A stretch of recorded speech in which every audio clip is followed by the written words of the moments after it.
In the wrestling world, the people are represented by two separate but unequally important groups. The wrestlers and bookers, who literally do all the hard work, and the fans, who endlessly nitpick and overanalyze everything they do. These are their stories. Hey! It's Warhorse, and you need to shut your mouth, open your eyes, and clean out your ears, because it's time to listen to the Raw and Order podcast. That's right, they're bringing you the best in all that meaty podcasty goodness in one, what is it, an hour? Two? Who cares? Who gives a shit? You need to listen to it right now, or else Warhorse is gonna, I don't know, roll your ass!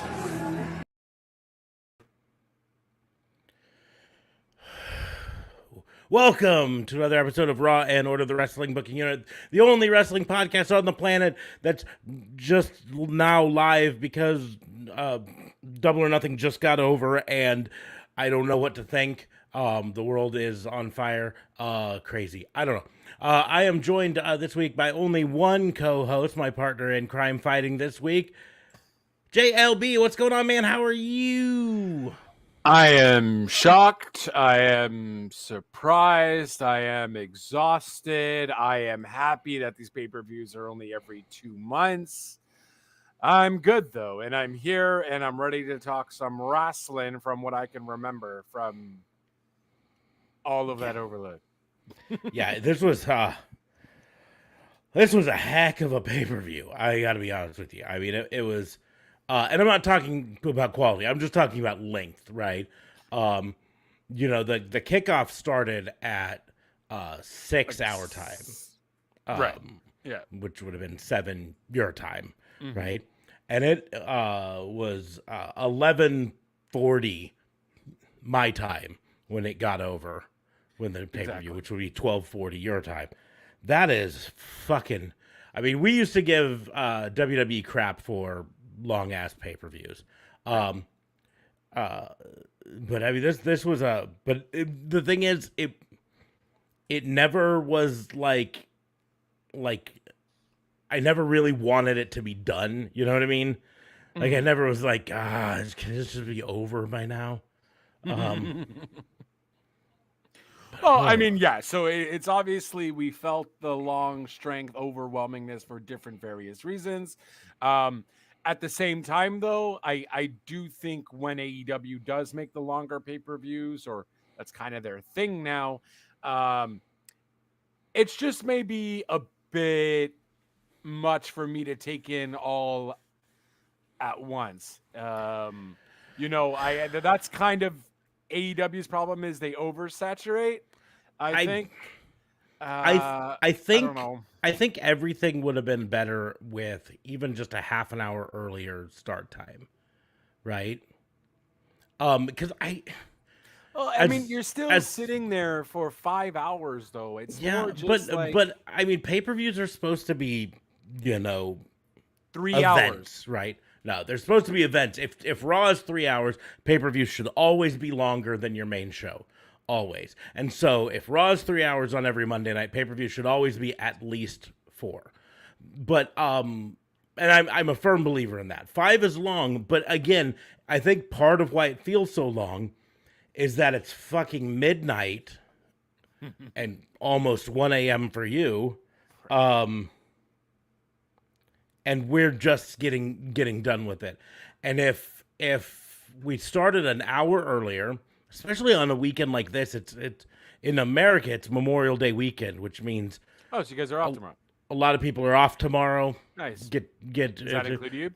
It does include me for the first time in a long time. It actually includes me. Whoop, whoop. And so a lot of us have, but Memorial Day is a day that like we do things. A lot of shit happens. Specifically, Memorial Day was originally created in the United States to memorialize the fallen soldiers of the Civil War, right? But then it eventually just got to expanded to memorialize fallen soldiers in all wars that America has had. And so there's a lot of memorial things that go on. People have plans to go to services at at cemeteries where they Oh, damn. Okay. salute the troops and stuff like that. They also have plans usually to barbecue and grill out. Yeah, and it's just like go to another the July beach 4th and stuff like that. Yeah. Yeah. There's a whole lot of that stuff. But because of that, staying up super late tonight is not in everyone's plan. On top of that, and this is part of why it went so late this time, because I did read about this. Tony Khan specifically planned for this to go late because of the potential for a Game 7 in the basketball finals. He wanted to make sure if there was a Game 7 that the main event for Double or Nothing would take place after the end of the Game 7, so fans of basketball who are also wrestling fans could then switch over and still watch the main event. And I get But they would that. have to pay for it if you're gonna pay for the pay-per-view. But the concept being these are people who were gonna buy the pay-per-view and then were like, well, crap. Well, that that explains why they kept on mentioning it. So I'm gonna order it and I'm gonna watch it afterwards. But then if they're like, well, I can still watch the main event while it happens live. I get that. But again, if they'd have just started this an hour earlier, I don't think it would feel so long because we'd be getting done with it at an earlier time. We'd be feeling more. Yeah, people would just watch it anyways. Like, I And mean, so- who wants to also watch the main event before everything else, though, too? Well, I mean, I can understand when joining something in progress, wanting to watch the stuff that's happening now, and then go back and watch the beginning with wrestling. You can kind of do that, but anyways, my thing is, you started an hour earlier. Fuck the basketball fans. They can watch the replay later. I do think if they started the pay-per-view an hour earlier, it wouldn't have felt so long because it wouldn't be midnight when we're getting done. But that being said, this pay-per-view, a lot happened at it. Some good, some not so great. I don't think there was anything, and we'll get to talking about it, but just as an overview, I don't think there was anything that like stood out to me as a flat out bad match, right? Well, MJF and Wardlow, but sure. I'd say I don't even think MJF and Wardlow was a bad match. I just think it was what it was supposed to be. It was too squashy, though. I think it was designed to be squashy. I think it was supposed to be squashy. The whole story that they were playing with MJF is that he was scared to face Wardlow because he knew Wardlow would destroy him. I do think there's another level to it, though. I think there's a good chance that MJF is being written out. That MJF. Well, now that he was on a stretcher, he's probably going to take some time off. And potentially being written out permanently. We know that there are contract issues going on between MJF and AEW. MJF thinks he's worth a lot more money, but doesn't want to extend his contract. AEW is like, we'll give you more money, but you have to sign an extension to your contract. We're not going to just give you more money and then have you leave in a year, Right. And a year and a half. But anyways, and so there's back and forth on that. And I do think MJF, I think he was part working the crowd and part real. I think he really was threatening to leave, and he really booked the plane flight to leave. And then decided to be the professional and still be there. But I think Tony Khan's like, listen, you're going to play this shit. We'll write you out now. Yeah. Right. Exactly. We'll give you an injury angle and then we don't have to ever see you again. Right. But then he couldn't go anywhere else though. Yeah. He won't be able to go anywhere else unless he were able. Yeah. Unless he were able to negotiate a release. And even then I'm relatively certain he would,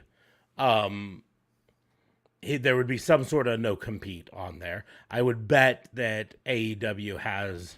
They have to at least give permission or something. Has something like that in their contract. Right. But yeah, I mean, eventually, if he gets released from AEW, there's no doubt in my mind that eventually he shows up in WWE. That being said, I think, trying to figure out the best way to word it, I think his performance both outside of the ring and in the ring today showed the flaws that he would bring to WWE, right? WWE, he's right? not Hogan. He's not Austin. He's not Yeah. The Rock. You can't pull that. Not The Rock. Rock never did that. But, he's not Warrior. He's not, like, he doesn't have that kind of pull. But he thinks he does, which Exactly. is, But I mean, it's not Flair, WWE is already dealing with some people who decided they didn't like the way they were being booked and walked out. And not dealing with Sasha and Naomi. Yeah. And because of that, I don't think WWE is going to be super stoked with the concept of, hey, let's just hop back into someone else who's just done that with another company. Right. I do. Oh, I mean, I think they'll still grab him. Yeah. And I think? Yeah, that's what I was going gonna say. Do I think they won't grab him? No, they'll definitely grab him. I think he hurt his value. I think he'll go to WWE and he'll say, I want this many millions. And they'll say, nah, the way you treated the other company, we're not comfortable giving you that much. You haven't proven yourself yet. And we don't know if we can trust you. So we're giving you an intro contract that's going to be a lot less than that. And will he make... how much MJF was getting? We don't know. And I mean, it's the tough thing is, even... Much to the dismay of D.A. Fabe, who touted contract numbers last week, we really don't truly know the numbers for WWE wrestlers. Well, we know the intro contract is $200,000. Yeah, well, we know a base intro contract, but we don't know things because the contracts aren't public, and so the numbers that we think we know about WWE contracts are all based on leaked documents and speculation. So we don't truly know. But I don't think he's getting $2 million a year. I last time said that I thought 750,000 was it. I think this hurt him, and I think this put him down in the 500K. Yeah, he did, which is still a lot. It's Do you think that's more than AEW? Yes, because he was on a starter contract there too. He was totally unproven when he signed it, and that's part of why he was angry. I would say he's probably low six figures, 150, maybe 200,000, a year in AEW, and so he'll probably make more money with his contract with WWE, but I don't think that's more money than AEW was offering him. Necessarily, I think AEW was coming to him, and we don't know for certain. But there was rumors he also wanted Moxley money too, right? Well, yeah, I think they came to him. And they said, "We'll give you $500,000," and he's like, "Nope, I want top star money. I am a top money maker for the company." And they're like, "You're not yet. You might eventually be. You're looking like you're on the way, but you're not right now." And so this is what we're going to offer you, and you have to sign on a contract extension. We're not going to give you big money without some guarantee you're going to be around for a while. We're also not going to give you bigger money without some sort of guarantee that you're not going to come to us in another year and say, I want more now. If this is going to be a yearly thing for you, we're fucking done. And so I said it on the podcast a couple weeks ago. I think AEW, I think Tony Khan should call him and say, listen, you're not happy here. You're not happy with the money we're paying you. I'm offering you an out. If you want to go over and try your hand at the other company, fucking do it, right? Yeah. Because I'm not going to put up, and I'm not going to be held hostage by a star pitching a fit. And I will give you your release, and I will put out a press release that says Tony Khan has released MJF from his contract, effective immediately. At his request. Because I'm not going to be the bad guy in this situation. If you're not happy here, you're not happy with the contract we're giving you, and you're not happy with this, I'm not going to force you to stay. Right. I'm not going to pull an Ali on you and say, nope, You're going to stay, you're going to sit home and all that stuff. If you're truly unhappy here and you don't like your contract, then let's shake hands and part ways as gentlemen and be done. I'm still here. Just gonna go put something in the kitchen. Oh, you disappear and I can't see you, and now I'm confused. Oh my My goodness. name's Casper. And Yeah. Ghost. So, call? huh? I said, who are Getting you gonna a call. call? Casper, Ghostbusters.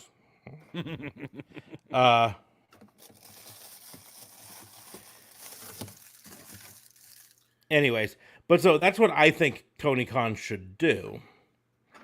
Right. Whether he does or not, is another thing altogether. But like right now, I think he's gonna write MJ off. He's gonna And then I think make he's him more sit thinking, at home, cool his jets, and see if maybe after a few weeks of That's it. not being on TV, he cools down a bit.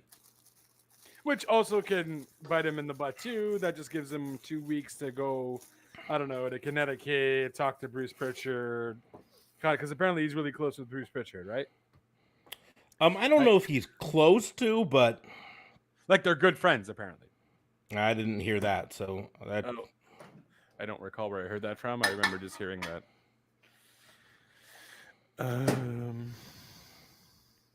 But ultimately though, the hands are tied just a little bit because if he's under AEW contract, he probably can't really talk numbers with Bruce Pritchard until he's released, right? Because then that's contract tampering. That's a crime. So, right. Oh, I mean, whatever. You could just make it seem like it's not a contract. We were just having dinner. You know what I mean? We weren't discussing any such thing. in the NFL, people have been taken to court for just having dinner with an executive from another team. You can totally just be having dinner. If at any point during that the conversation goes to contract status, it's contract tampering, and you can be taken to court for it. Yeah, but I mean, proving that, if you don't have a recording of it or something, when it comes to, because it's a civil court, it's not a reasonable doubt sort of a thing. It's one of those things that even if you don't have to really prove it, they have to prove that they didn't sort of a thing. Because it's not an innocent until proven guilty thing. It's a civil court. But even more than that, it comes down to if it were to go to court for contract tampering, it would hinder his ability to sign a contract for a very long time because they'd be tied up in court. And so he's probably not going to want to do that.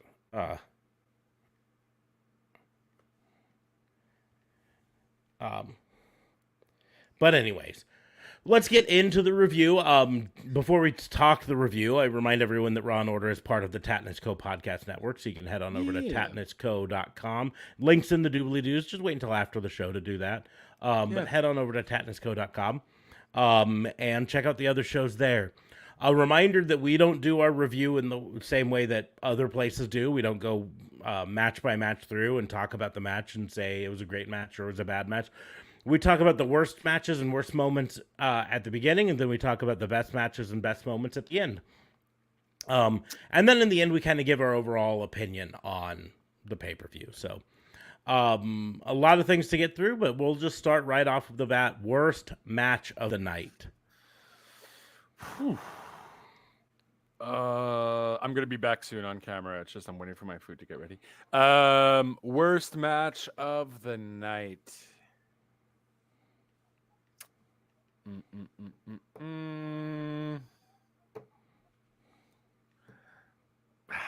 I mean, I'm gonna have to go with MJF and Wardlow, I guess, just because it was such a squash.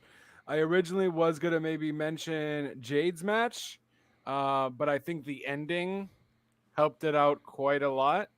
So I will go with MJF and Wardlow just because I feel like MJF should have put a bit more of a fight. I get he's supposed to play the scaredy cat, but at the same time, I don't know. I did like the whole ring thing. The referee caught the ring. That was cool. Maybe just give me a little bit more of those moments of him trying to still cheat. And I don't know, have a little bit more of a pushback and try. But yeah, so that would probably be my worst match of the night. See, and I disagree. We kind of talked about it here. Mhm. The thing is, the story they were telling is MJF is the chicken shit heel. So what he did is he ran away every chance he could, and then he took little cheap shots when he could. It was the perfect match for that. And it's designed to, the whole point of this match was to set Wardlow up as a monster. And you have Right. to have someone destroy. And I seem to remember you complaining that Wardlow was destroying nobodies before. And that that he needed to destroy someone who mattered, someone important. And this was him doing that. This was the Wardlow coming out party, not supposed to be a time for MJF to shine. This was the time for Wardlow to do the Powerbomb Symphony, and I think the final count was 10. Yep. And so I think this was perfect for it. My worst match of the night is probably going to be a little controversial. You're gonna say the Anarchy match, aren't you? No, the Hardys versus Young Bucks. That match, I did absolutely nothing. I blame Jeff Hardy for having his boot all fucked up, and he really couldn't get. He just really couldn't get into the match because I don't know. I guess he couldn't tie his boot back up or some shit, or I don't know exactly what was wrong with the boot. I think it goes deeper than that because his boot gave him problems right at the beginning, but he, and I want to be clear when I say this. I'm not saying that I think he was on anything or whatever, but he did not look in ring shape. Well, I mean, I think he got a little concussed at the beginning too. Quite possibly. Because I think he had hit his head from the back off the turnbuckle. And then ever since then, he really just looked kind of out of it. Mm-hmm. Too, but I mean, so I don't know. You know, and frankly, Matt Hardy didn't look great either. This was one of those things where the Young Bucks had to carry the Hardys through the entire match. And the Young Bucks admirably did the best they could for it, but it just really did nothing for me.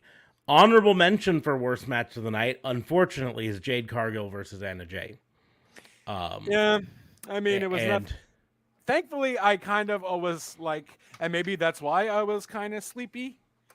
I just kind of woke up right when the two surprises came in. The guy from NXT, I totally forgot because I never watch NXT.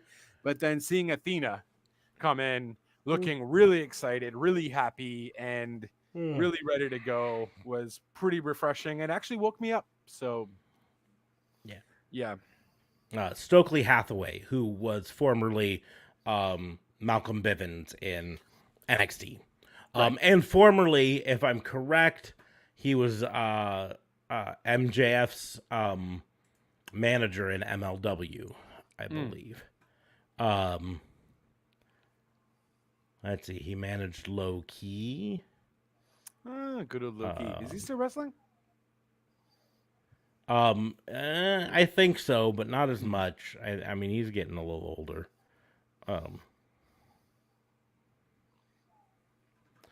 But anyways, Stokely Hathaway was the first one to show up, and then Athena, formerly known as Ember Moon, showed up later. They also established Chris Statlander as the potential next challenger for the TBS title. Love that. I absolutely love really that. good. It's about freaking time. Yeah. And so it was really good. It just, the match just kind of was like, and I think part of it is I like Anna Jay, but we have to remember she's really only been wrestling for 2 years. She's got a lot of potential, a lot of talent, but she's really still fairly new. Right. And but there just wasn't chemistry between Jade Cargill and Anna Jay in this match. I don't know exactly why. I did also like John Silver coming out and hitting Smart Mark Sterling with the Brainbuster on the outside. That was awesome. Yeah. Because anytime you get Johnny Hungy on. Was that the first time Smart Mark Sterling ever wrestled? Or has he tonight, wrestled on Dark? it might be his first time wrestling in AEW. I know he's wrestled before. But I might be his first time on AEW. Anyways, but the Hardys was my worst match. Jade Cargill and Anna Jay was probably my second worst. I don't have the hatred for the Wardlow MJF because I see the storyline and I see what they were doing for it. And so I think maybe with the whole drama that's happening there too, it might have been scripted that way as well. Mm-hmm. It might have been to add to it, to write MJF out. Yes. Yeah. Moving on to most predictable moment.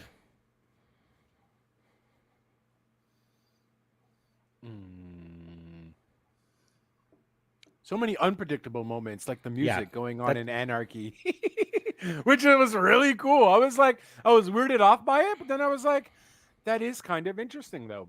Mm-hmm. It kind of makes sense with your name Anarchy in the arena that creates anarchy. It almost reminded me of like a horror snuff film in a non-sexual way. Or maybe a sexual way. But most just a little bit. Just a little bit. Most predictable. Jade keeping the title? Probably. I didn't expect her to lose to Anna Jay. There are a lot of those where I'm like, maybe predictable sort of things. Wardlow winning could easily be most predictable because the storyline they're telling is Wardlow's going to win so that he can be a wrestler for AEW. Right. If he lost, the storyline's over. So potentially that. But the rest of there were a lot of surprises in almost every match, and so it's hard to have a whole lot of most predictable options. Right. But yeah, I think it's either Jade winning or Wardlow winning, probably the most predictable moments. Botch of the night. Anything Jeff Hardy's boot. Jeff Hardy's boot. Maybe CM Punk with the lariats. Yeah, CM Punk tried twice for the buckshot lariat and couldn't land it properly each time. And on the second one, I wondered if he wasn't trying to tell a story with his own legs, but I don't know. It didn't play super well. So I almost think he got hurt though. Like he might have twisted it a bit, but he's like, "Oh no, I'm fine." And then when he tried again, he might have maybe fucked it up a bit. I don't know. But I think it goes to Jeff's boot though, because I really think that did ruin that tag match for a match that we thought was going to be match of the night. Or I mean, I at least had idea that it was going to be match of the night. It certainly wasn't. Not even top 5. You know what I mean? Yeah, there were 12 matches on the main card, and to me, it was not in the top 11. So it was 12 matches. 12 matches plus the one on the kickoff show. Okay. Which unfortunately doesn't count for any of these because it's a kickoff show, but I do want to talk about it at some point. So we'll talk about Hookhausen at some point, but we will go ahead and move on to overhype of the night. The match that was hyped up, and didn't live up to expectations. And well, the Hardys and Young Bucks. Hardys and Young Bucks, they hyped the crap out of that. And the sad thing is, right? Well, they didn't really hype the crap out of it. Technically, they only announced it like the last week. Well, yeah, but then they hyped the crap out of it over the last week. They had the Young Bucks come out dressed as Matt and Jeff Hardy with Gangrel on Rampage this week. Right. They did those red spit in the air and everything. The viscous red fluid, and then they attacked Gangrel afterwards. Right. Yeah. But so I would say that's probably the overhype of the night. It's tough because while I'm not going to say this was the best pay-per-view of the year, it didn't Honestly, fall there flat. was a lot of good matches. There was a Yeah, lot of really, really good matches in it. Darby versus Kyle. I mean, I thought that was going to be a fire match to begin with, but I thought it was going to be like a tad bit of a spot fest, but that was fun. Mm-hmm. You know, So yeah. Worst performance of the night. God, we're gonna seem like we're ragging on Jeff Hardy, I think, if we keep saying his name. What I can say is worst performance of the night doesn't go to anyone in the last 7 matches of the night, definitely. Right. We can't say. Oh man, that even the Britt Baker Serena Deeb was. Yep. No, that's included in the 7 matches. Thunder Rosa and Thunder Rosa and Serena Deeb. Britt Baker was with Ruby Soho. Ruby. Yes, sorry, I mixed it up. But my bad. Yeah. But yeah, those were both included. None of those. The only ones there were a few not great moments in first. Hello, Nerdvana Gamer. Yeah, half-ass awake over here too. It's been a long day. So there were a few not great moments in the House of Black versus Death Triangle, but it wasn't. That was fun though. There wasn't like none of them were bad enough for me to say worst performance, right? Right. Jade Cargill versus Anna Jay might have an argument for worst performance. And of course we've mentioned the Hardys. I just think the Hardys as a whole did not perform. And I want to be honest here. We rag on Jeff Hardy, but I didn't think Matt Hardy looked up to snuff in this either. I think this match showed that there was a reason Matt Hardy had changed his wrestling style to be more of a brawler recently. Right. Because he tried to wrestle his old style more, and I don't think match it with Jeff to match with Jeff, and I don't think that really is working. So, right. Worst move of the night, Jeff picking out those fucking boots.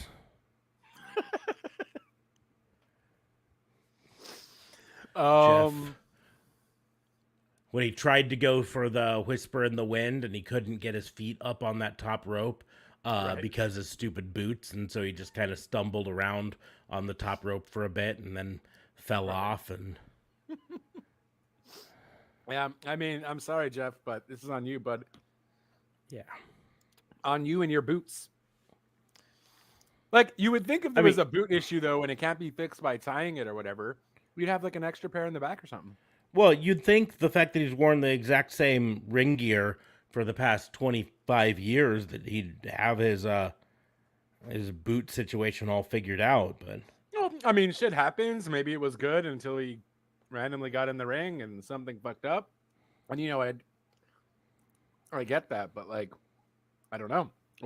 I imagine you definitely have like more than one extra pair backstage. Tell the ref, get someone to get my freaking boots, fall on the ground, change your freaking boots. But moving on, worst moment. Singular moment. I'm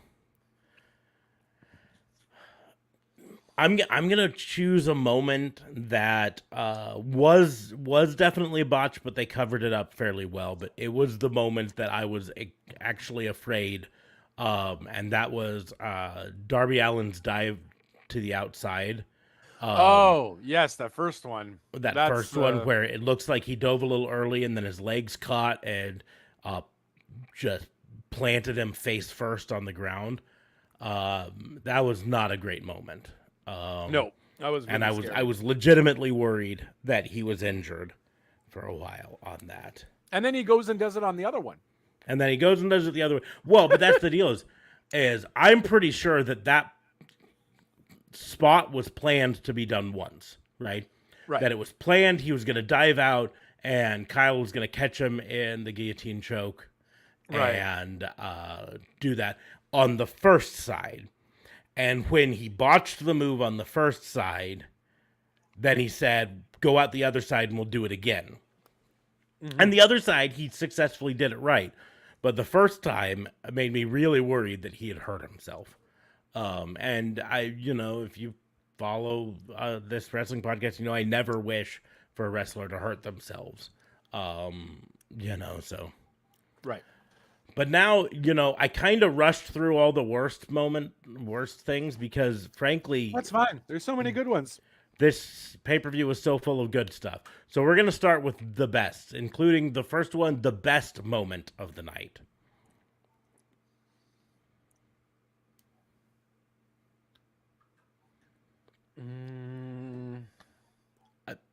This is not my nominee for it is not an actual wrestling moment, but it's, I think, something that we'll be talking about for a while. The Owen Hart Cup presentation ceremony. Aside from Martha Hart being fucking weird when she's showing the... She was nervous, though. I shouldn't brag. But whatever. She was proud of the belts. Those belts are based off of the Calgary Stampede belts. Right. If you look at them side by side, you can tell they're a very close replica. Okay. Let me see if I can find a side by side picture to kind of show you, because I saw one earlier and so she's got a lot of reason to be proud of them.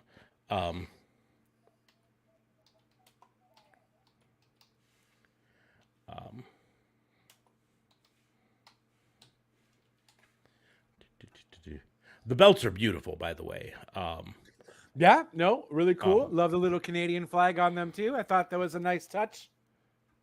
Yep. Well, that's because that's from the Calgary Stampede belts. Oh, okay. That's fair. I didn't mean it makes sense.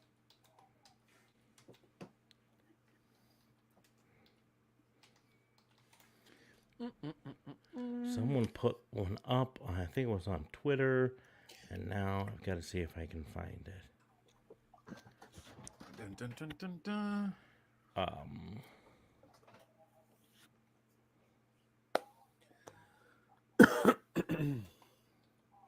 Either way, it's not a big deal. That's my nominee for best moment of the night. What is yours for best moment?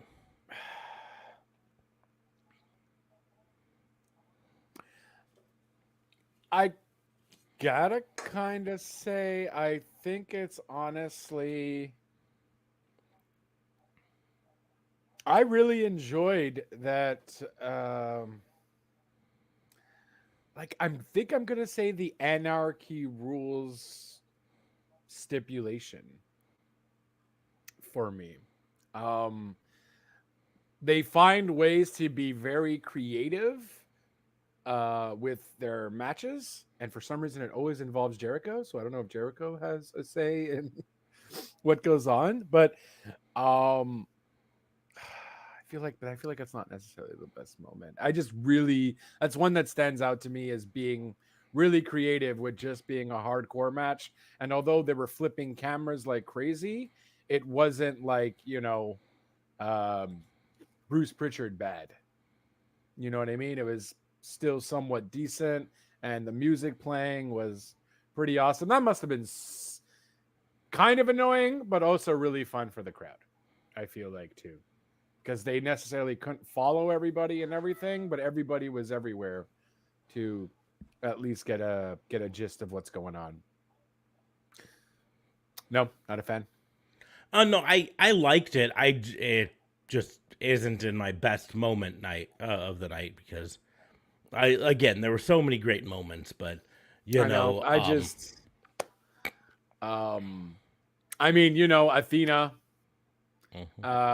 debuting, just how happy she looked, and how excited she was. I'm super excited to see what she does. I was a huge fan of Ember Moon back in the WWE. I feel like they just didn't use her properly, and I feel like she will add a lot to the women's roster. So really excited for that. And I was also really, really not, I guess I underhyped the Ruby Soho match. But that was really fun. I don't know why I would underhype it because Britt Baker's in it and she's gonna make it a good time as well. But that was really fire, and I think that showcased Ruby really well too, although she lost. That was really fire match. So that moment of, I guess, Ruby finally getting her, at least getting the crowd to see what she's made of, you know? So, Well, yeah. I mean, I could say the second nomination in my book for best moment might be Rancid playing Ruby Soho to the ring. Right. Looking like the Viking Raiders. So someone tweeted out, we figured out what Triple H has been up to because the lead singer has a big old beard like Triple H but a shaved head. So here, give me 1 second because I'm going to share this because you found it. I finally found a good picture or a good comparison. It's actually the side by. It's not a side by side, but you can see it. So this here is, of course, the Owen Hart belt. This is the men's one with the black background and then the pink hearts, whereas the women's belt is a pink strap with black, right? But so you can see, there's the Canadian flag and the American flag here, all of this stuff here. Now I'm gonna switch over to the Stampede belt. Okay. And so Canadian flag. The only thing different is the AEW one has, well, in colors, but the AEW one has a section in the middle for the AEW logo. Right.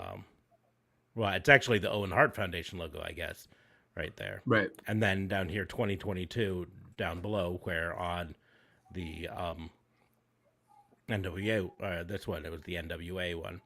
But other than that, the design is very similar, and of course, the belt is a brown leather strap instead of a black or pink strap.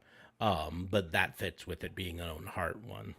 Right. But at this point, you can easily see the design is so very, very obviously inspired. The shape of the plates is almost exactly the same.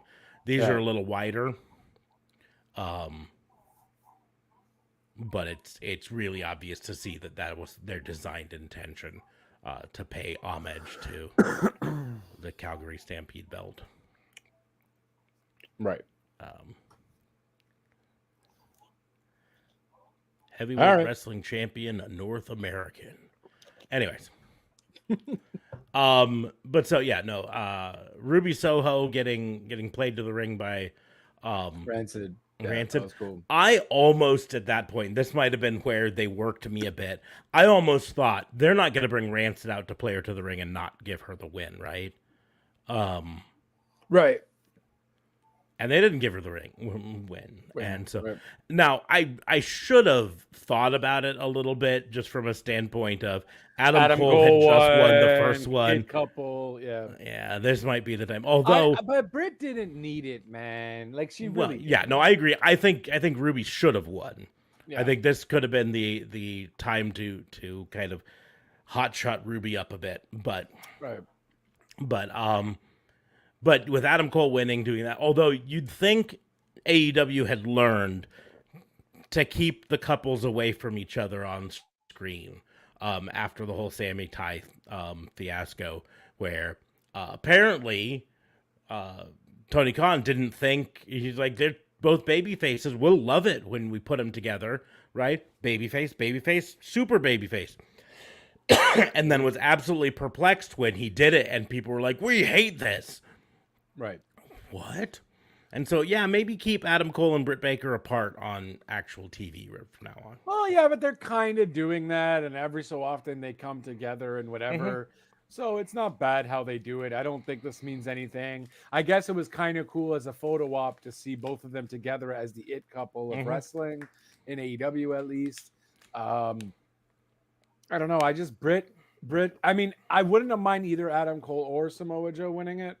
Like, I feel that both are just phenomenal competitors and have earned their right to be an Owen Hart tournament champion.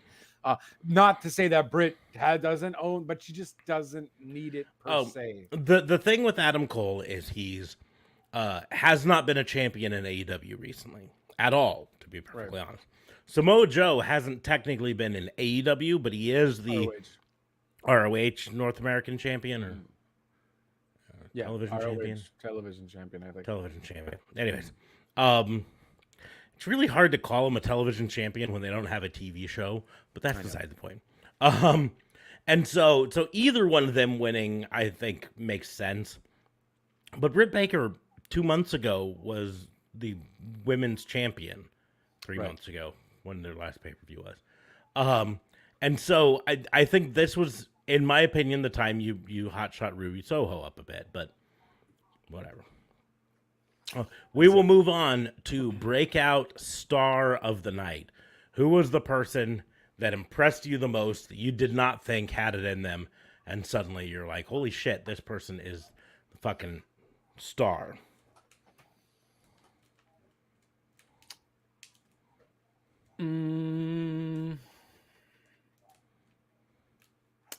I gotta go with you first. Who are you thinking? Because of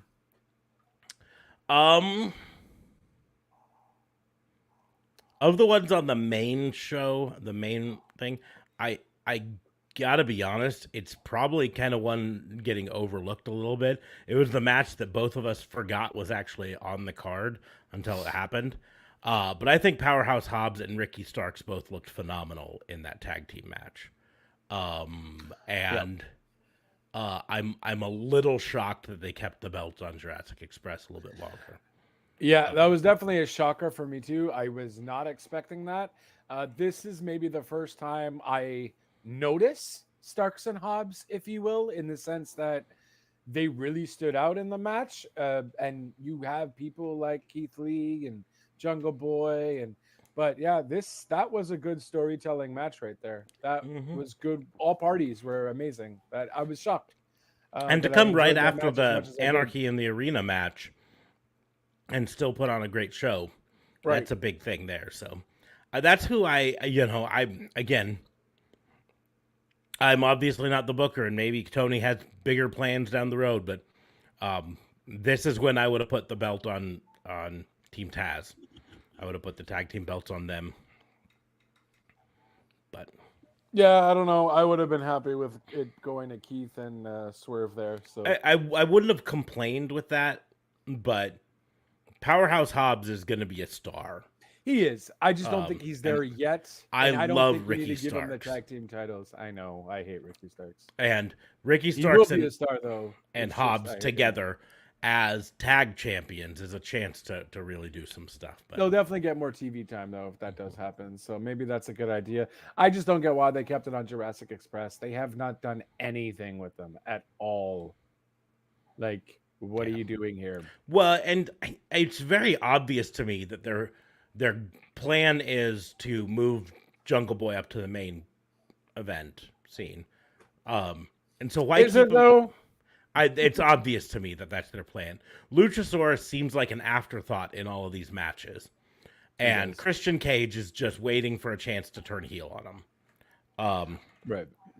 And so that's what I see happening. But the next one's going to be a little bit tougher for us to really talk too much about. But that's the best line of the night. And the reason I say that is there was remarkably little talking. On this pay-per-view, right? So it's really hard to say that, oh, so-and-so said the best line. I mean, I guess I'll have to give it to Max Caster on the pre-show. Yeah, that's what I was going to say. Going back to the pre-show is probably the best one we can do. Actually, I'm going to do Anthony Bowens on the pre-show. When he said... something about scissoring with the Acclaimed and the Ass Boys, and then of course the Ass Boys were like, no, don't call me Ass Boys. I don't want to be Ass Boys. I mean, it's kind of cool that they're making him a true comedic gimmick now, because at least if you team them up with them Acclaimed, they'll at least be seen and noticed a bit more. Because I don't know, that team, man, I don't know. They tried to make them a serious team, it just hasn't worked. So let's see how they do with the comedic route. And yeah, I don't know. I don't know how what's his face got injured too. That was surprising to see him in like a wheelchair. Not Caster, but the other one. Yeah, no, Anthony Bones, he's been in a wheelchair for a few weeks. He got injured. That's actually why they started teaming them up, is because Anthony Bones got injured, and so they needed someone to go to the ring with Max Caster. Oh, okay. And that was and then they're building up tension. What's going to eventually happen is that they're going to turn Ass on Boys each are other. going to turn We're on going to see each the other. Ass Boys versus the Acclaimed. Right. Trying to find the exact quote from the buy-in.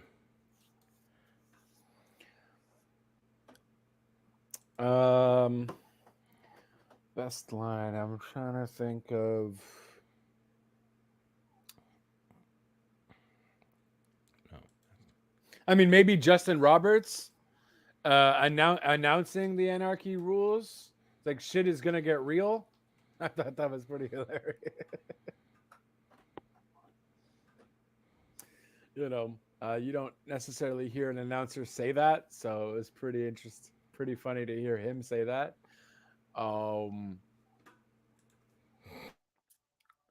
Yeah, shit is gonna get real was a pretty funny line, but no, there wasn't really much lines, honestly.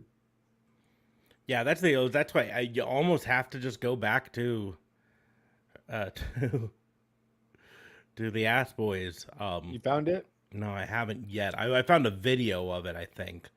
Let's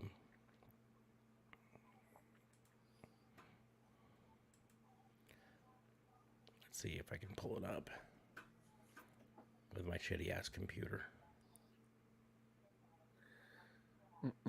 You're gonna get copyright though, so I don't know if you want to do that. Well, D.A. Fabe doesn't seem to give a fuck, so why should I? We got copyrighted for watching the buy. Well, I'm like, how did they do that so quick? Well, it's on YouTube though. They have bots that literally surf and compare to the algorithms. So yeah, I know, but it's on YouTube. You're having it for free. I'm not taking anything away from you. We're commenting. The bots don't care. The bots don't think logically. Okay.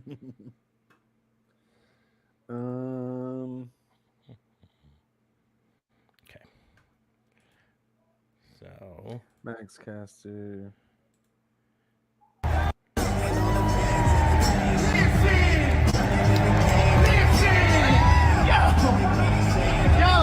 Acclaimed in the guns, you know we so arousing. We the best pair since Hook and Danhausen. On the mic, other guys sound terrible. I be spitting fire like the wizard Chris Jericho.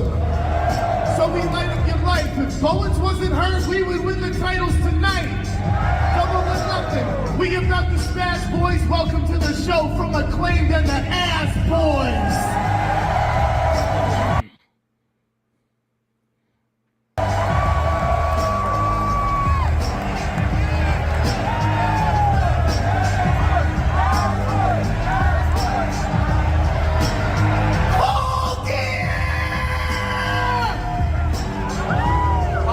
That's the wrong page, man. All out!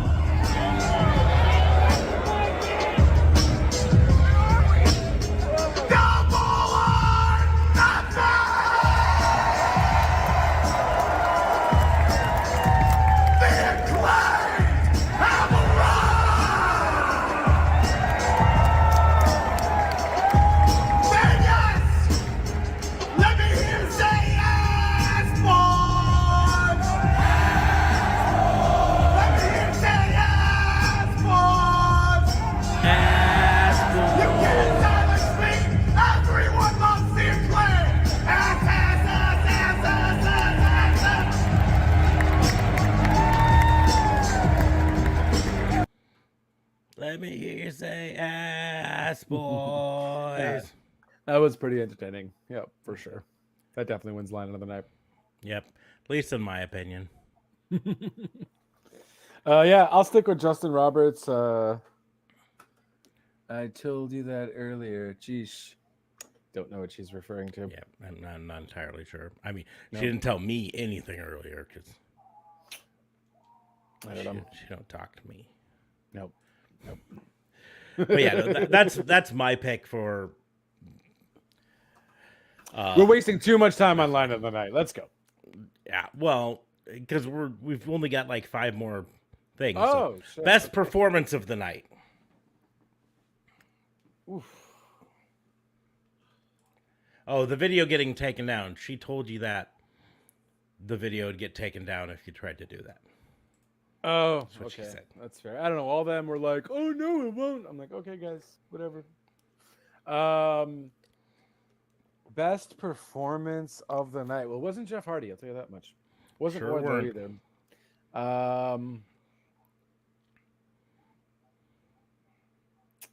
Man, I don't know. I really.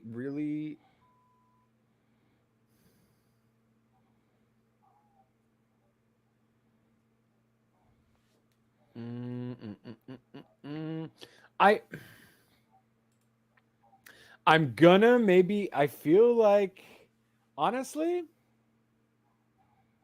probably gonna give it a CM Punk and Hangman. That match was fucking fire, as it should have been. But that match might win match of the night for me. Best performance of the night, though, I'm going to give to a singular person, Bryan Danielson. If only specifically for that moment near the end of that match where he was outnumbered by Hager and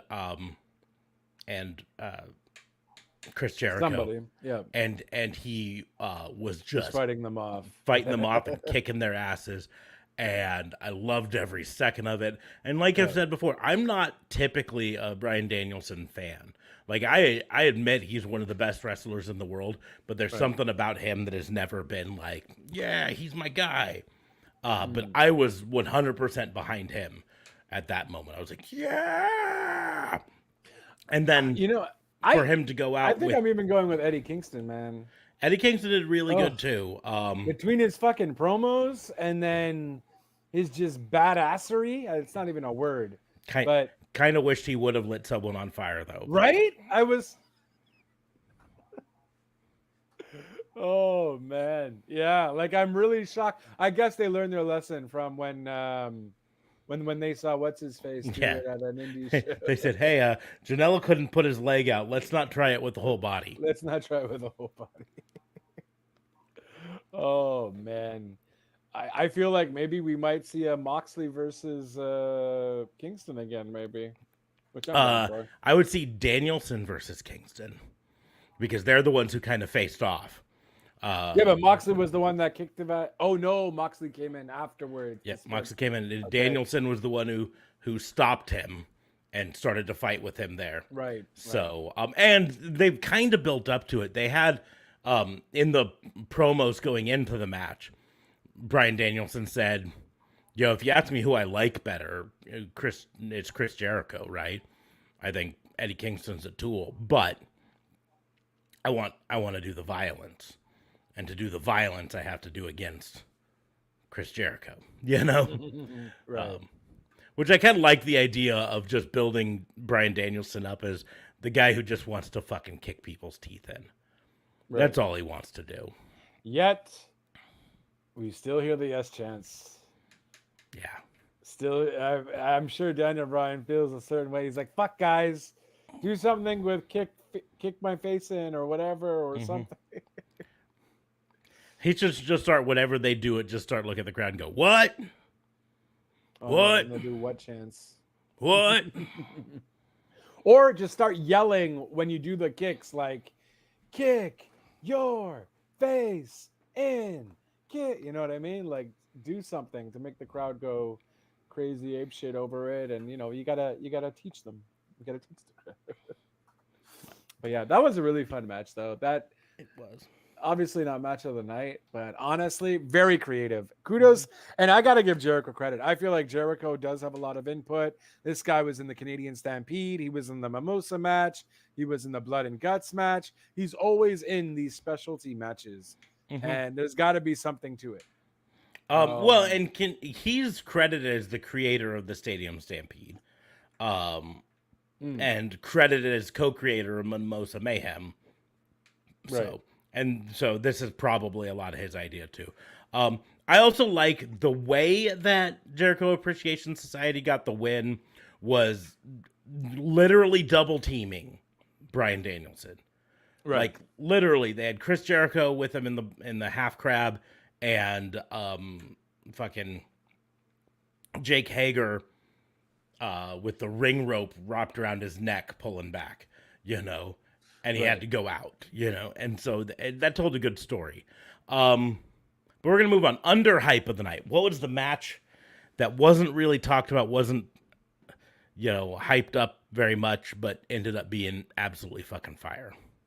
Honestly, House of Black versus Death Triangle. I wasn't expecting.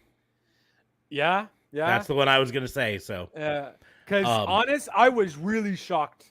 Because I'm not a fan of I'm not a fan of Death Triangle anymore. Just because I love all the wrestlers in the Death Triangle, but I don't care for the team anymore. I think it was cool when they did it like a year ago, but then Pac got hurt and whatever. Yeah. But then when they reformed, I was like, I don't give a shit. I think they need something to be fighting for. I think it's time for, if you're going to have trios matches, it's time for a trios belt. I think you're getting that at Forbidden Door. And I think we're probably getting it. I think this would have been the time to have brought it in. But right. But I fire all around though. Like this might even be my match of the night as well. It was a great match. There were some issues, but it wasn't super big. I fucking loved not just their entrance, but their get up, right? This was the first time since Buddy Matthews arrived that he truly looked a part of House of Black. He wore the face paint and shit. Because he had the face paint and everything. And prior to this, he always kind of looked like, the replacement guy. You know what I mean? Like the replacement drummer for the band that doesn't quite fit the look of the band. Like Slipknot hires some dude to be a drummer one night and he doesn't wear a mask. That's kind of what he looked like, Right. But he had the face paint on. And I mean, they looked like a cohesive unit. They did. From a look, and they acted like a cohesive unit. And they won in a way that paid off a long-term storyline that they've been telling since basically Malachi Black debuted. Right. Like it was within a few weeks of that, with Julia Hart finally turning evil and joining. And hitting, I think it was Pac with the Black Mist. Because Pac was about to do his move there, and then lights went out. And as soon as lights went out, I'm like, it's got to be Julia Hart. Got to be Julia Hart. Yep. But I was like, or maybe it's going to be someone crazier. But it was cool that it was Julia Hart. That finally paid off. Julia Hart wasn't coming out with the Varsity Blondes anymore. And now she finally has a face to me. You know what I mean? She looks good as a heel. So I'm excited for that. It's about time. Julie Hart for the last 3 years has been nothing, like non-existent. Just the manager. It's so tough to say it because I like Brian Pillman Jr. a lot, and I think Griff Garrison is entertaining as hell. Great wrestlers. The Varsity Blondes gimmick has fallen flat, and I think Brian Pillman could do better with a gimmick that's more based on reality. Like, I'm a second generation wrestler, I'm like the loose cannon gimmick. Fucking it doesn't have to be the loose cannon, but I'm legacy. I'm more than just a gimmick sort of a thing. I don't know. Right. Griff Garrison, I think they really should just have him go back to the everyone thinks he's Jungle Boy until they get close and like, oh, you're not Jungle Boy. No, I'm Griff Garrison. Well, I guess you get a match. Okay. But this match here, Death Strike, I mean, when you look at the people in this match, it's hard to not expect it to be a great match. But it really was barely publicized and just kind of went. An honorable mention to underhype of the night has to be Kyle O'Reilly versus Darby Allin, if only because it was just announced before the pay-per-view, right? So there was literally no hype to it. Dare I even say the 3-on-3 with Kazarian, America's Rivera, Top Team versus... I thought that was better than what I was thinking it was going to be too. I didn't necessarily like Sammy Guevara's portion of with what's her face, Ty Conti. But I thought that was really awesome. Like, honestly, Frankie Kazarian, just fire wrestler. And I think he added a lot to that match too. I think when I was watching that match, I had a thought, and it was, this is what WWE should have done with Ronda Rousey. And you know my long-term thought on Ronda Rousey, and I'm sure I'll still get hate for it here, but she was hot-shotted to the main event picture way too soon, and she is only now starting to get to a quality of work level that is okay in my book. Right. And for this, Paige Van Zant definitely looked like she was a new wrestler, right? Right. I'm not gonna sugarcoat it on it, but she was put in a situation where she could be a new wrestler, a green wrestler, and not stand out bad. Because she had Ethan Page and Scorpio Sky, and she had Ty Conti, who, whether you like what's going on currently with her and Sammy Guevara or not, you have to admit she's one of the better women's wrestlers in AEW. And so you have these people who can hold up Paige Van Zant and make sure that she doesn't look bad out there. I also love, they have definitely leaned into the fact that they know America hates watching Sammy Guevara and Ty Conti be a couple. Including Frankie Kazarian. And he's like, well, fuck you guys. Yeah. And that's because, like I said, Tony Khan said in an interview that he was surprised by the hate that people gave that, because he thought, hey, they're two of my top baby faces. They're both baby faces on their own, right? If I put them together, they'll be a super baby face team, right? Everyone will love them. And as soon as he put them together and everyone was like, I fucking hate this, he was like, I don't get what's going on. But he adjusted. And I think also I think also because of how they got together, he just did propose to his other girlfriend like 2 months ago. Leaves kind of a bitter taste in your mouth. And he also just looks like a cocky prick. You know what I mean? He does, but that's my point. I again, he was super babyface, and as soon as they got together, Tony Khan didn't realize how much we would hate it. But he's pivoted. And that's what a good booker does. Is he sees, crap, the crowd is against these people. So instead of digging my heels in and saying, no, they're baby faces, you'll love them for years, I'll just fucking turn them heel. I'll let them be heel. And I'll then just you have to understand that people are going to hate it. And that's what he did. And to use an example, the crowd in WWE hated Roman Reigns as a babyface for a long time. Right. But WWE dug their heels in and said, nope, he's a babyface. He's our top babyface. We're going to put him up against all of our top heels, and he's going to win these matches, and you're going to love it because he's our top babyface. And the crowd just hated it. Just never happened. And eventually they listened to the crowd. Well, they didn't really listen to the crowd, but they did something different. And what that was is they turned Roman Reigns heel. And it's been night and day for Roman Reigns. For fan appreciation, fans finally see the Roman Reigns that they wanted. Right. And that's what I think they're doing here with Sammy Guevara. But yeah, so for me, underhype of the night, House of Black is the main one.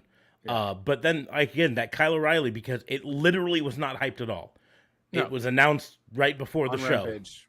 You know, like, hey, by the way, we're going to do this other match too.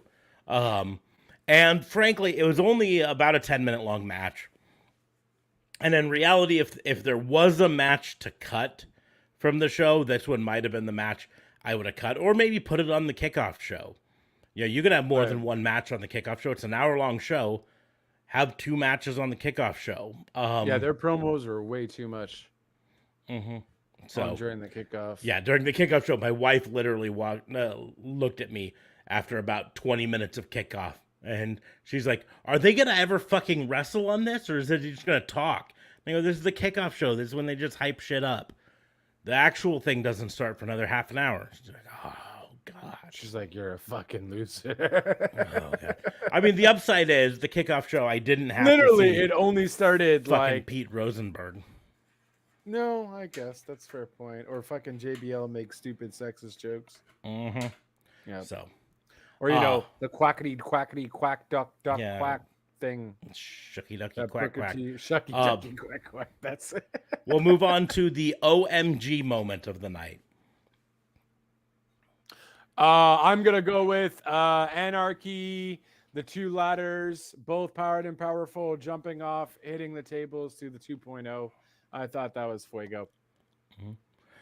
An almost OMG moment was Eddie Kingston dousing Chris Jericho in gasoline. Almost. It was like, oh, is this going to be... But they wouldn't quite. I would say an OMG moment was kind of CM Punk winning in the end. Yeah. Yeah. Because I Definitely was... there was part of me that didn't think they were going to do it. I honestly am still shocked at right now that they actually did that. They took it off Adam Page. I think they are continuing the storyline, though. We saw the turn and then the not turn. So we see he's still struggling to be heel and face Adam Page. I kind of like the story they're telling with that. But I'm glad that they kind of realized that Adam Page is their champion. No one gave a shit. They're going to sell a shit ton of merch now with CM Punk being their champion. And honestly, I'm ready for the promos. I always like to hear CM Punk. So I think, like you said, they're not done with the storyline. And I think the storyline, I expected if CM Punk was going to win, I even texted you that my prediction was CM Punk was going to turn and he was going to do something heel to win the match. And they kind of hinted at it, but they didn't quite. Like, there were times when CM Punk looked like he was going to do whatever he had to win the match. Right. Including after the ref bump, when Adam Page was going to use the belt and then almost didn't. There was a moment when it looked like maybe CM Punk was going to try to walk the GTS over to the belt so that the GTS could have played into it, but then he didn't. All these little things, but they didn't do the heel turn. Oh, I didn't catch that. Okay. Here's the reason I thought there was going to be a heel turn. Tony Khan is a student of wrestling over the years, right? He's a fan of wrestling for a long time, and he's watched CM Punk in his Ring of Honor days, in his WWE days, and now in this. And an overarching storyline that CM Punk has is he wins the belt, and then he becomes a bad guy. He wins the belt, and then he turns heel. He did it in WWE when he won the belt. He did it in Ring of Honor when he won the belt. I think the storyline is going to be CM Punk, who came in and was all goody two-shoes, and you love me, and I love you, and I came back for the fans, and all of this stuff, is going to come out. And whether they do it all at once or whether they do a slow turn, I don't know. I kind of thought they were going to do a turn in tonight, but they didn't. And so I think the thing, because they were hinting at it with the promo, that I am going to save AEW from CM Punk. Right? From. Okay. Right. And that his whole thing was that he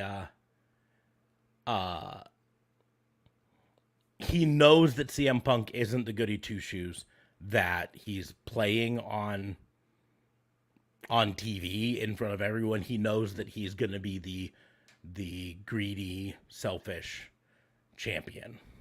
Right. Okay. That's fair. No, and I would agree with that. I think what happened?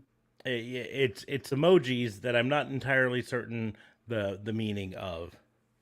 Oh, might just be so- a hey Grundles, thank you for What's up, supporting Grundles? there, good sir. Rage, I think it's- says in little letters. Rage. That's I'm fair. old. Yeah.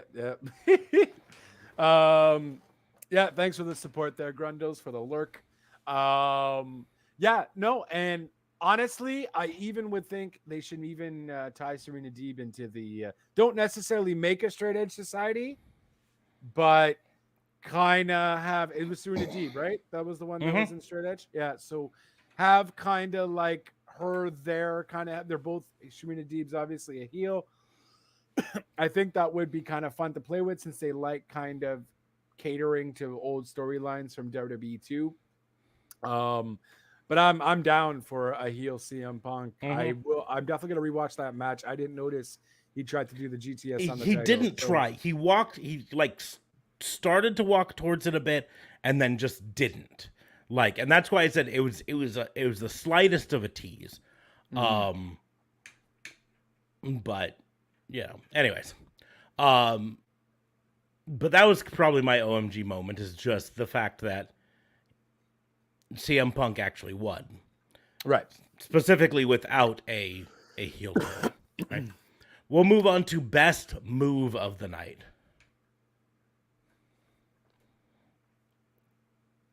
Oh, Jesus. The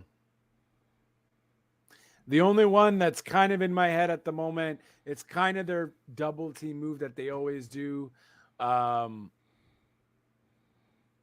feel like there's more though. Was the Jungle Boy Luchasaurus. It kind of went into he helped Jungle Boy out, so Jungle Boy flipped over Lucha, and then Lucha picked him up and then brought him over to Jungle Boy to do like almost like a Canadian Destroyer with him.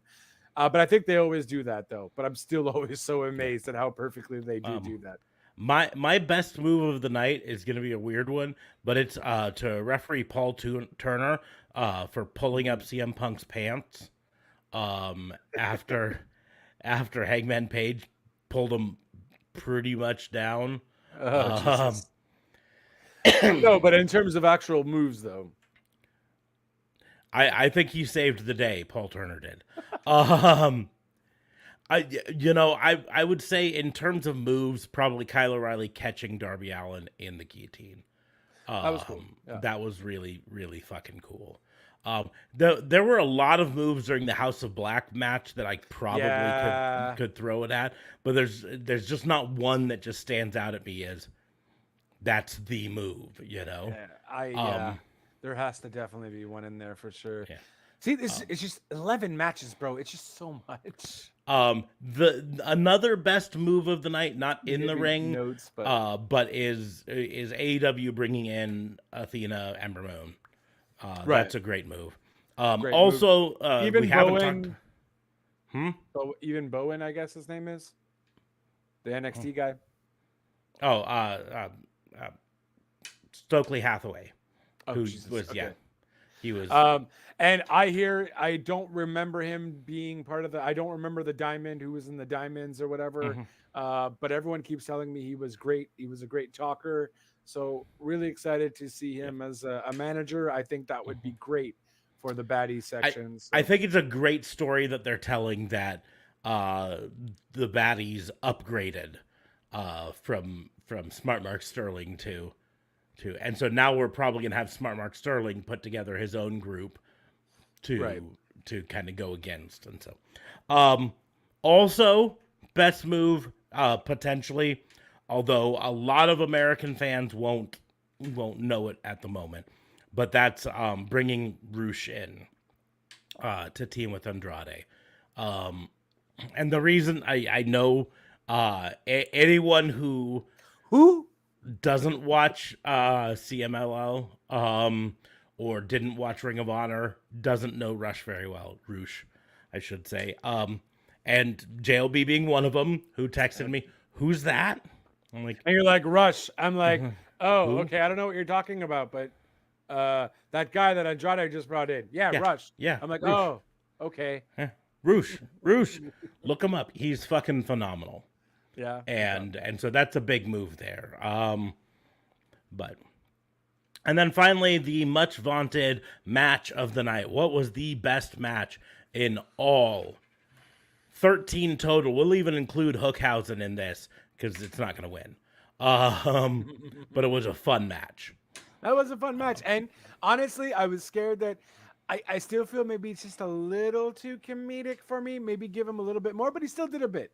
A bit. So I'm not completely mad at it. Just please don't make him and it works, the comedic, but do what you do with Orange Cassidy. You know what I mean? You did that well. I guess it was okay to see what we saw, but I'm just scared they're really going to corner him into too much of a comedic role. I didn't see what you were telling me about yet in terms of his wrestling ability. So I did enjoy it, though. It was entertaining. Best match of the night.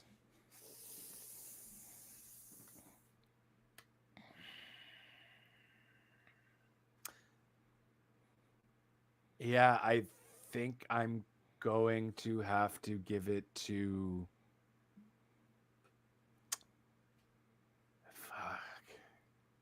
Yeah, I guess it's CM Punk and Paige, but that Thunder Rosa match too was pretty badass.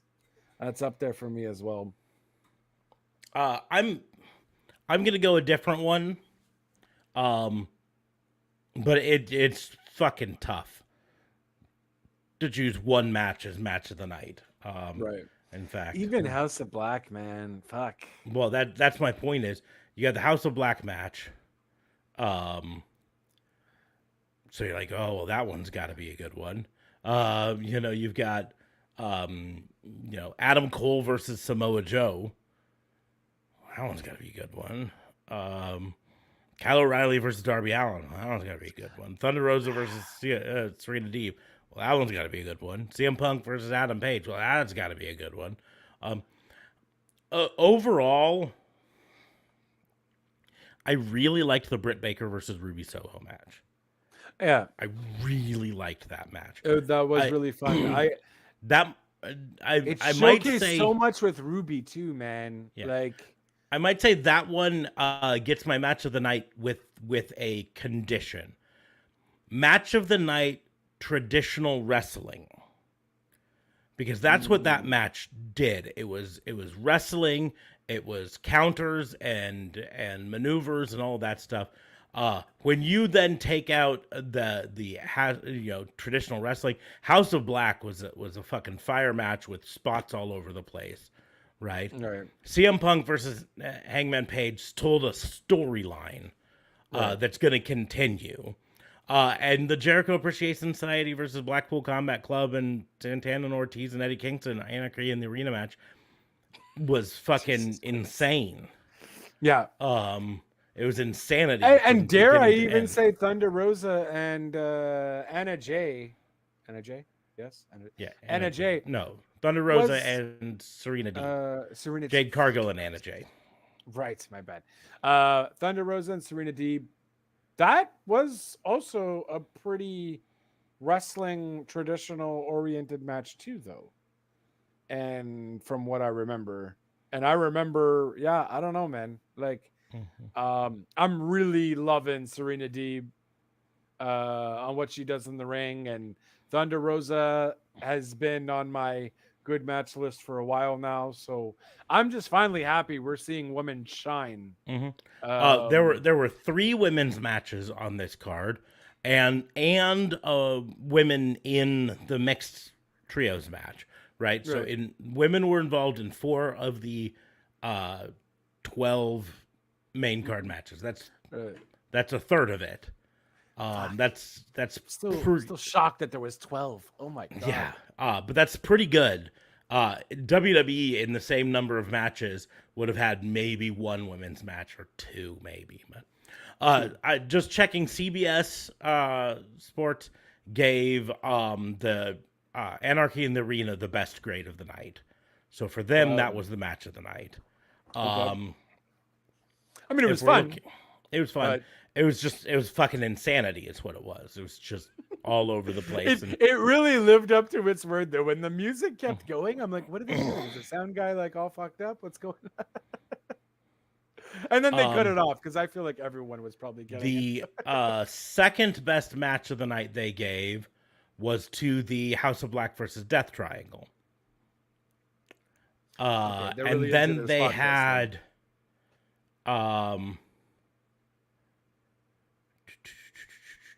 let's see, B pluses were Thunder Rosa versus Serena Deeb was their next one. Boom. See, So- I know I'm not crazy. I'm not remembering. I'm not remembering that one properly. They and that's the deal. Like for me, I really liked the Britt Baker versus Ruby Soho, but I know it won't be everyone's favorite. It also was a lot shorter. Like if you look, the Thunder Rosa Serena Deeb one was almost 17 minutes. The Britt Baker versus Ruby Soho was 13 minutes. So the Britt Baker had 4 less minutes to put together the storyline in. But I will also point out CBS Sports gave the worst match of the night Wardlow MJF. C minus. No, that one got a B. They liked it. Oh, okay. So you're the odd one. Bucks versus Hardys got a C minus. That's fair. Jade Cargill and Anna Jay got a C minus. Both of That's also fair. We said were probably worst matches of the night and contenders, and those were in CBS mind the worst matches of the night.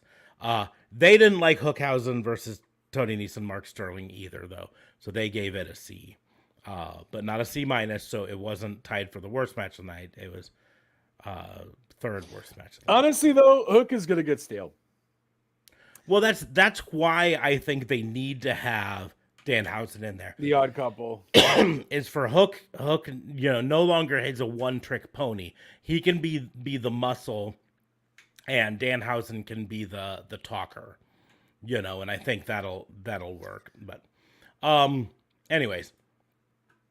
But here's the deal: is if you're out there listening to this and you're like, how could you not say this was the best match of the night?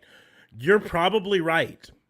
There are 12 matches, and a good 5 of them are legitimate contenders in your mind to be match of the night. Yeah, and if you thought let us the know. Anarchy in the Arena match was the best match, I can't argue against it. It just was fucking insanity, and sometimes I personally prefer matches that tell a little bit of a storyline and are maybe easier to follow. I don't know.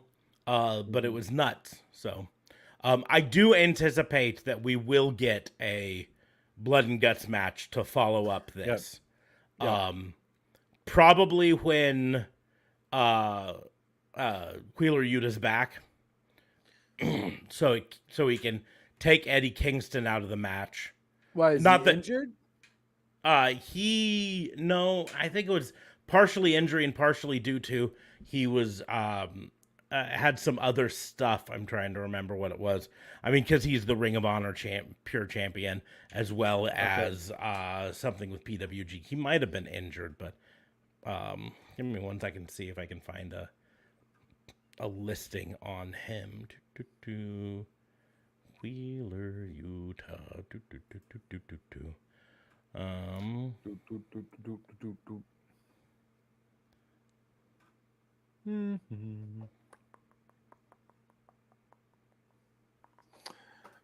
I'm curious to what Meltzer thought. He's obviously not going to rate the Anarchy match, though. Although it wasn't,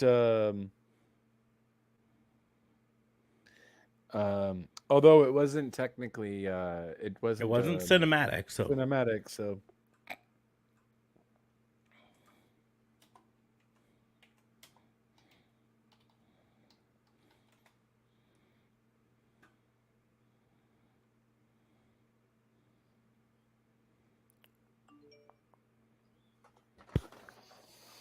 I don't find anything specifically on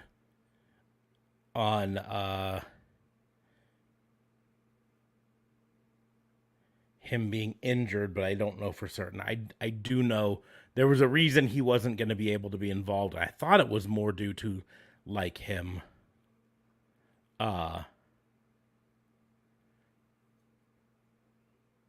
him having to wrestle someplace else.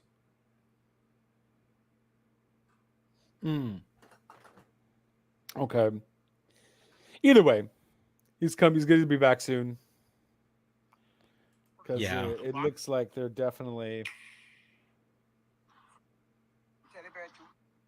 It looks like they're definitely going to build up a little feud between DB and Eddie Kingston, which I'm also down to see. That would be fire as well.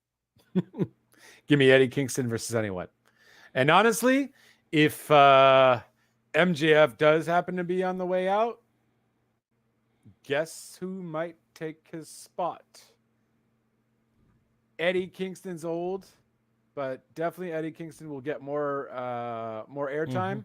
But also, guess who's also going to get more airtime? Ricky Starks, who you like and enjoy, will most probably be heading up that MJF alleyway sooner rather than later. We'll see, though. He was there and he did the whole plane thing. So I don't know if that was him trying to say like, oh, I worked all you guys. And I don't know. There hasn't been much dirt sheet talk since he showed up. But I mean, that's only been, 5 hours ago? And the pay-per-view was going on. So that doesn't necessarily help things. Dun, dun, dun, dun, dun. Let's check here. What are you looking for exactly? Whether Wheeler Yuta is injured. You focus on the most random things, good sir. Because I want to know why he wasn't in the match, and I know there was some reason for it that I can't remember what it was.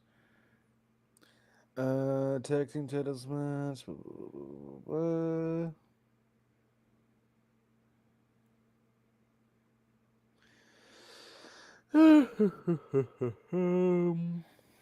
Anyways, what we can expect to see on Wednesday is more build towards the Forbidden Door event coming up, because that's the next thing. And right. I can imagine we'll see Jeff Cobb and Great O'Con again at some point, because why wouldn't you bring them back? Jeff Cobb's fucking awesome. I know we're gonna continue to see some Hangman Adam Page versus CM Punk storyline, although it would be interesting to have Adam Page take some time off. He deserves it, right? And maybe have CM Punk have to defend the AEW title versus maybe Kenta in a GTS or die match. I don't know. GTS or die. So, but yeah, I'm excited. Here's the deal: is I put up a shirt. It's actually up on the thing right now, and again, it's this is not me saying this wasn't a great pay-per-view, because it was a good pay-per-view, but it unfortunately doesn't fall under the category of best or worst pay-per-view of the year. So now you can get okayest pay-per-view of the year so far. So if you want to show off that this pay-per-view is okay, you can get yourself an okayest of the year so far. Sure. That is now up on rawandorderwbu.myspreadshop.com, our merch store. So you can pick that up there. There's all sorts of other stuff, of course, you can pick up, like hats that say Pissant Podcast, or shirts that say Raw and Order WBU, or link is in the doobly-doos, or all sorts of shit there. So head on over there. Check out all of the designs, like these. Jericho still didn't wear the shirt. Bastard. Still didn't, although, in fairness, we didn't send him it in white. So, because they came out in all white. You know Yeah, why? that's valid. Because they were all going to bleed. And you want white on to show all the blood. Right. But anyway, Certainly a blood fest. it was. I think Matt Menard was bleeding before the match even fully started. Right? Exactly. I'm like, how is he bleeding? Well, What happened? yeah, when did he get hit? He's bleeding from the ear. What happened? But it was a Like, great. I just like pain, huh? I just like pain. Let me slice my ear open. Get some blood out there. So it was a great pay-per-view. It just doesn't fall in the category of best. I still think Revolution might still be the best of the year so far. Well, I mean, it's between that and Revolution for AEW at least. Yeah. So. Well, yeah, but I'm talking as a whole. Oh, just as a whole. Okay. Yeah, I think Revolution might, to me, still be the best of the year so far. What was the Revolution main event? That's where Adam Cole came in and everybody, right? I believe so. And DB and so on. So yeah, no, that's what it was. You read. Oh no, no, because that Revolution was farther back. That was all farther back to Revolution. So Revolution, this year, the main event was Hangman versus Adam Cole, right? Right. We had Darby Allin, Sammy Guevara, and Sting versus the Andrade Hardy Family Office. Right. That was the one where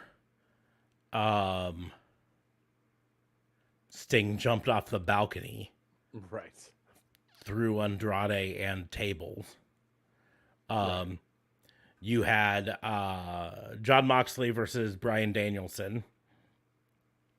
This was when they were going to team up, but didn't.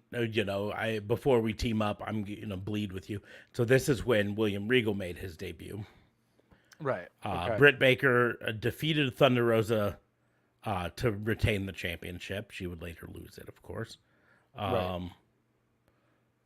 Wardlow won the Face of the Revolution ladder match. Oh, yes. Okay. That's fair. But again, that's not saying this wasn't a great pay-per-view. It just, they set the bar high right away. Right. And this one just wasn't quite able to make it above that No, bar. I mean, I'm definitely going to rewatch. There's some matches that I remember liking. It's just, honestly, it's just an overload. So I definitely have to rewatch certain ones again. But I definitely enjoyed the ones that I remember fully while recapping it right now with you. Yeah, but no, great. I'm anxious for them to make the Owen Hart tournament a yearly thing. Because I worry that they fall into the trap that WWE does, where they make a special event with the trophy and then forget about it the next year. Or it turns into a joke the next year. Think Andre the Giant Battle Royal. Right. That now is a prop in a storyline. No, I don't think they'll ever necessarily do that. I think the worst just thing keep it is as a tournament, and that's it. Yeah. Just my bigger worry is that it gets forgotten. That next year they've got other things going on, and they're like, oh, we don't have time for the Owen Hart tournament. And I worry about that, and I know I don't want to worry about it because AEW is different than WWE, and WWE has done that. Like, remember, Braun Strowman won a belt at one of the Saudi pay-per-views, and then we never saw it again. Now, yes, that's different. I get it. I'm just saying that there's that part in the back of my head that is like, we need to see these belts. We need to see that cup, that trophy. And then they need to give 2-month build before the tournament ever even gets announced or gets like the people matches or whatever. Mm-hmm. They need to say, remember, Revolution this year is going to have the Owen Hart Foundation tournament finals again. That becomes the Revolution thing that happens at every Revolution is the crowning that. This will be the Why would it be AEW Revolution? because not Revolution. Excuse me. Double or Nothing. Double or Nothing. Excuse me. I was talking about Revolution, so it was stuck in my head. Double or Nothing. The Double or Nothing thing every year. That every year double. This would be roughly the equivalent of King of the Ring for AEW, and they do it every year. That's my hope. Or honestly, I would even be down to make maybe even to make a pay-per-view out of it. Or not necessarily a pay-per-view, but a special event.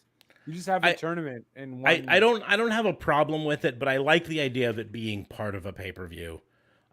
Especially more specifically, I like the idea of them continuing the tradition, and they started it this way at this one, so I like the idea of them continuing it. And like they've already announced that Double or Nothing is always going to be in Vegas as long as they have the rights to, you know what I mean? Right. Unless Vegas comes and says, no, we don't want your pay-per-views no more, which they're not gonna. It's Vegas. They want money. But, They want money.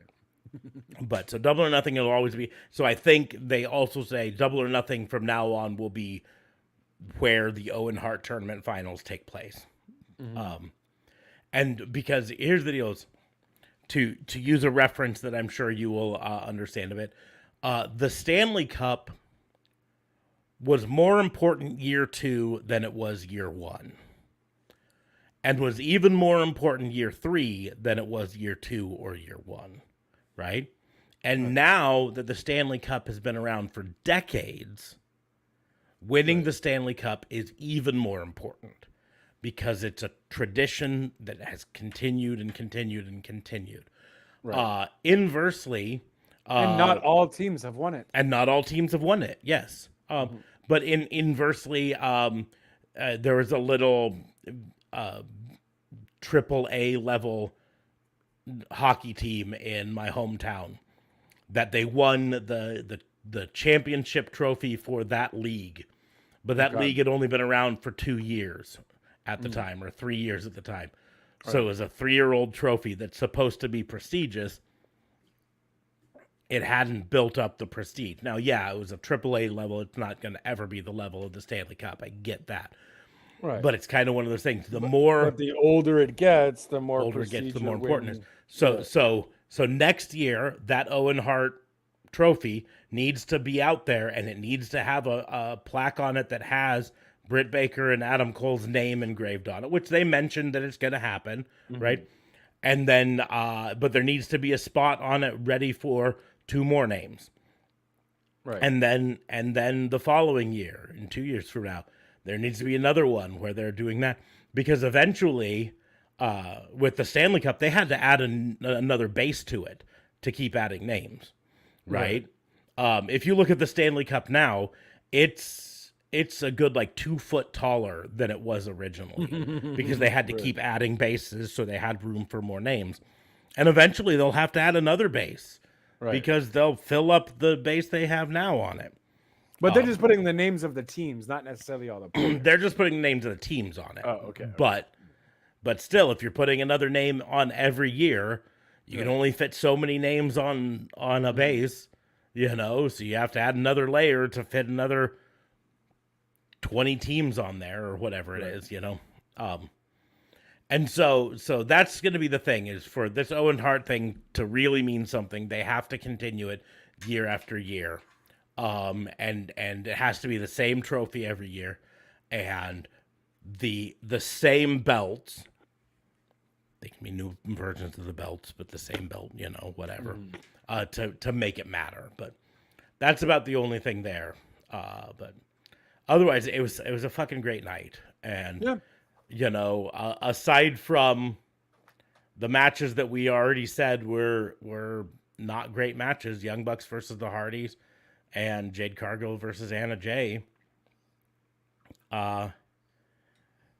it was a great pay-per-view. It had 2 matches early on that held it back a little bit, and then it bounced back from those, and it went balls to the wall from there on. Yeah, it almost felt like it just progressed a little bit each time with every match that went on. So it was perfectly stacked too. Great positioning. Well, heck, maybe even, dare I say, after the Anarchy Rules match, but after that match was the That was the triple tag. Yeah, after the Anarchy match was the triple tag. Yeah. You know, and that was just pretty awesome too. Like they really stood their own against the Anarchy Rules match as well. Obviously, a lot of people are going to remember the Anarchy Rules match more just because, well, it was long and there was a bunch of shit happening all over the place with mustard and green screens and tables and gasoline and, you know, freaking the rope, the turnbuckle, the entire thing of the turnbuckle being used. So, you know, it was pretty cool. It's pretty awesome. I'm definitely going to rewatch this pay-per-view again for sure, though. Yeah. But on that note, it's fucking late. Yeah, let's go to bed. You're fucking tired. I'm fucking tired. This is a great pay-per-view. If you didn't get to watch it when it was live, find a way to watch it now. Go on Fight. Yeah, go on Fight or Bleacher Report or wherever. Just, you know, maybe skip the Jade Cargill versus Anna Jay match. Well, until the end. Watch the end. Watch what happens after. Yeah. Right. Or right at the end. Skip the Young Bucks versus Hardy. It, like, again, Young Bucks just had to carry the Hardys the entire time. It might be also good to rewatch that Hardy match just for a psychological standpoint to kind of notice when Jeff really got, like, he looked really bad. I don't necessarily know if it did have anything to do with anything drug related or if he got concussed or if it was just his boot that kept fucking him over. But he was definitely not there and slow and whatever have you. And if this was a WWE ring, I feel like they'd ask him for another drug test and send him to rehab if that was the case. And then he randomly had left at the end, towards the end of the match, but then he came back to like. Yeah, well, that's the. At first, I thought it was like, what's going on? Is he leaving? And then it just showed him he went out in the crowd and he was celebrating with the crowd, but it did look like he was just like, fuck it, I'm out of here. But yes, we get to say goodnight to Nerdvana Gamer. Good night. Good night. If Grundles is still here, good night to you as well. It's Grundles. But we will go ahead and close the book on this particular show. Great pay-per-view. Enjoyed it. Looking forward to the fallout this week. Unfortunately, we have to get through WWE Raw tomorrow first. Well, I mean, we'll see what happens. I mean, it is Hell in a Cell week, so you know, it is Hell in a Cell week. You are correct there. So they might add an extra oomph to things. But on that note, make sure to check out our merch store. I mentioned it before, but it's rawandorderwbu.myspreadshop.com. Link is in the doobly-doos, so you can go there and check it out. You can also follow us on Patreon, subscribe there. Follow us on all the social medias. I am at Raw and Order WBU, pretty much anywhere except for Facebook, where it's at Pissant Podcast, likes on the hat. JLB is at JLB420. Rio Talk Radio. Rio Talk Radio is the brand, though, at Rio Talk Radio 8. Anchor.fm/RTR, where we talk about everything and anything entertainment. And I got me a PS5, so I'm going to be streaming a heck of a lot more. Test that bad boy out. Twitch is JLBTLC25. And yeah, links will all be down below in the doobly-doos. Yes. But yeah, make sure to join us when we come back in a couple days for our Fantasy Booking Institute. It's just going to be JLB and me again because DA Fabe is off doing stuff with his family in Colorado.